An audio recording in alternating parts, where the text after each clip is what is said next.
Good day everyone, so I am Ronally Abuso and I am with my team. So later on you will know them. So in this video is we'll talk about the lesson Revolt and Revolution. So we hope you watch this video because after this video is we will have our quiz. So if gilantaw ninyo ni is maka-answer gid mo sa quiz. So thank you and enjoy watching. Lesson objective. By the end of the lesson, the student will able to describe what happened and why during key Philippine revolt under the Spanish rule. Second, to tell the differences between the leaders and the group involved in the revolution by looking at the original sources or the primary sources.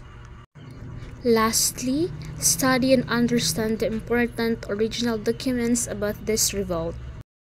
So, let's proceed to our lesson. So, our lesson entitled Revolt and Revolution. So, what is revolt and revolution? So, revolt refers to attempt to end to the authority. So, it means kanang gusto bito ni mo i-end ang isa ka authority kay feel ni mo murag unfair na kayo ang treatment, you want to end that. So, that's what called revolt. While ang revolution is referred to the rebellion or madugong labanan. Diego Silang letter to the British. So to give you an overview in this topic, it is all about Silang sent a letter to the British to seek help because there's a point na nanubran ang pagtrato sa mga Spanish sa atua, specifically sa Ilocos. Tagko na kayong buwis agi pangkuha sa ilahan, like dili na siya makatao. That's why nangayok tabang si Silang sa mga British because that time po isang mga British is sa Pilipinas because murag nasakop ito nilang kapasidad sa Pilipinas which is Manila. That's why dito na nga si Silang sa health. Silang background. So Diego Silang was born in Pangasinan. Silang was orphan. So bata pa lang siya is nakatiran siya sa mga pari sa Bigan kay ulila naman siya. Silang also work as a messenger. Silang get his education under the Fraile. Fraile is mga pare, imunang tao sa mga pare sa una sa mga Spanish. Silang married Agabela Silang. Gaya ng sinabi ko kanina, nakuha ng mga British ang Maynila noong ikapitong digmaan. So naghangad ang British na palawakin ang kanilang puwersa kaya kinuha nilang Manila sa mga Espanya at nagtagumpay sila. Nakuha nila ang Manila halos umabot ng 2 taon. At sa pagkakuha ng British sa Maynila ay naglahad ng kainaan sa pamamahala ng kolonya ng mga Espanya sa Pilipinas. Pinaalis ni Silang ang mga Espanyol sa Ilocos at nahinto na ang pagkukuha ng malaking buwis sa mga tao sa Ilocos at humingi rin siya ng proteksyon sa mga British. Motivation of Silang. So Silang declared revolt because he wants to defend Ilocos from hindi makataong trato ng mga Espanyol sa kanila and to proclaim allegiance to the British. So allegiance is katapatan sa mga British. So ito ang mga highlight sa sulat ni Silang o ang ibig niyang ipagbatid sa sulat na binigay niya sa mga British. Allegiance to the British crown. So Silang declares his allegiance to the King George III of Great Britain and offers his service to the British. Dedication to the God and the King. He dedicated himself to serve of the God and the King George III, whom he acknowledges as his king and master. Offers support. Silang offers to seize and secure Augustinian fairs or praile in Ilocos if the British governor wishes. Grievance against the Spaniards. Silang expresses his intention to free the people of Ilocos from the Spanish operation, specifically mentioning the removal of unfair taxes and forced labor.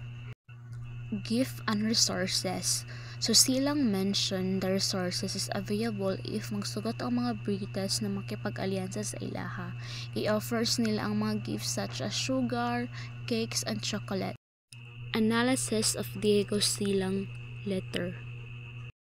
Submission to the British. So the cause of the submission of Silang the letter to the British is because the unfair treatment of the Spaniard towards the people of Ilocos. Silang also highlighted that his conviction weren't purely anti-colonial. Gusto lang niya na mapasa ilalim sa bagong kolonyal na which is mas makapangyarihan.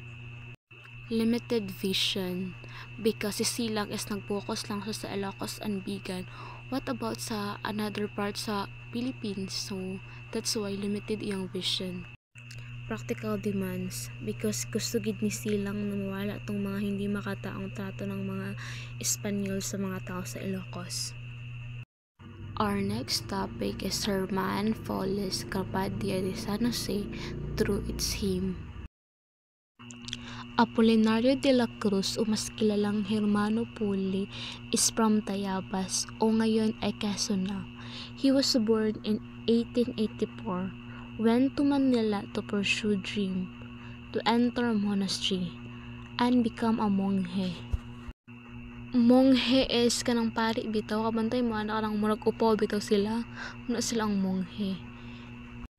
But because he was Indio is ang mga katutubo, munang tawag sa mga Spanish at was una. Wala siya gi-allow na ma-enter sa monastery, kaya nagtrabaho na lang siya sa lay brother in the San Juan de Dios Hospital. Ngunit kalaunan ay naging preser o minister. Minister is kana bitaw galit sa simba if katilimbanon lang. Mura silang pari pero di sila makonsider as pari kaya wala man sila nag-agi sa proseso sa pagiging pari. Dahil sa pagiging minister, kaya natatag niya ang Carpadia de San Jose sa edad na 18 in 19th century. So if 19th century, so therefore mga 1800 na siya. Because advanced man og 100 century in every century. Religious syncretism. Ito ang pagsama-sama ng iba't ibang paniniwala ng iba't ibang relihiyon.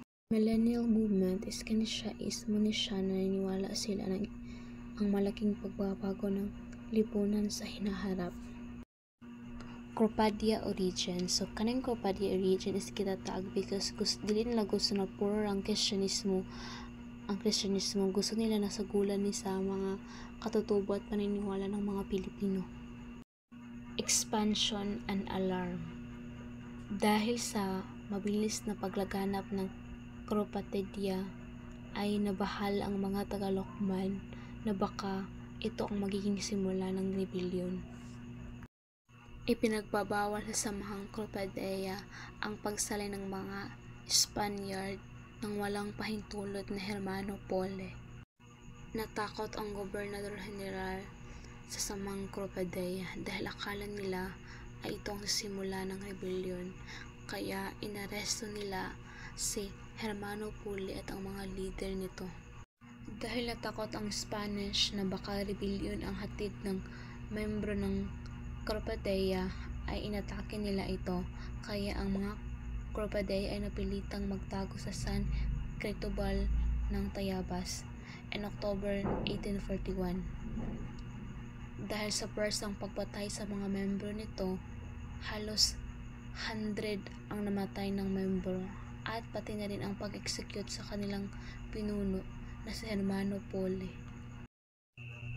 The hymn Kalawatian. One of the main hymn of the Carpadia was the 42-verse poem entitled Dalit sa Kalawatian sa Langit na Karatanan ng mga Banal, o sa Ingles ay Hymn to the Glory in Heaven where the Saints reside. Origin of Dalit. Hermano Pole obtained this hymn in Manila. Although not originally for the Carpadia, he adapted it. It was written in Old Tagalog by Fray Pedro de Herrera, a Spanish missionary. Sa kabuuan, ang revolt na ginawa ni Diego Silang is patungkol sa malaking buwis na binigay ng mga Espanyol sa mga tao sa Ilocos at Bigan at ang kaniyang pagkikig-alyansa sa mga Brites. Samantala, si Apolinario de la Cruz naman, o mas kilala bilang Hermano Pole, ang revolt na kaniyang ginawa is patungkol sa relihiyon. Gusto niyang hindi puro lang Kristyanismo ang nasa Kristyanismo. Nais niya itong dagdagan ng mga katutubo at kultura ng mga Pilipino upang hindi ito maging puro Espanyol lamang.